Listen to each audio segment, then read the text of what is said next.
Welcome to our channel. Today we how to uninstall AWS S3 buckets used by no-code apps, detailed guide step by step clearly. To uninstall AWS S3 buckets used by no-code apps, start by logging into your AWS Management Console.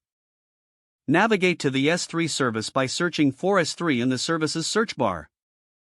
Once in the S3 console, you will see a list of your existing buckets. Identify the bucket connected to your no-code app. Click on the bucket name to open its settings and details.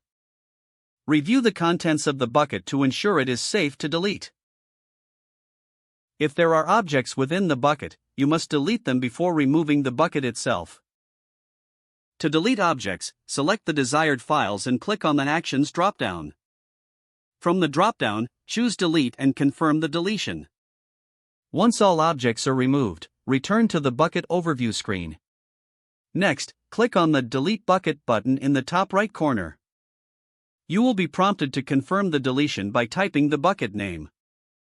Enter the name of the bucket exactly as shown. Click on the Delete Confirmation button to finalize the process. After deletion, verify that the bucket is no longer listed in your S3 bucket overview.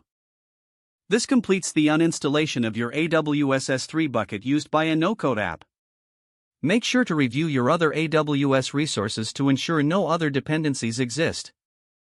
Monitor your AWS account for any alerts or notifications related to the changes you made. That concludes the steps for uninstalling AWS S3 buckets effectively. If the page does not load, refresh the browser or try again in a private or incognito window. Make sure you are using the correct email address, then retype it carefully to avoid small typos. If your password is not accepted, use the reset option and create a new strong password you can remember.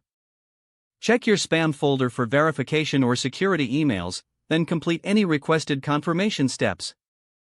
Enable two-factor authentication if available to improve account security and reduce unauthorized access risk. After signing in, review your profile details so your contact information and settings are accurate and current. If you see an error message, note it down and try again after restarting your device and internet connection.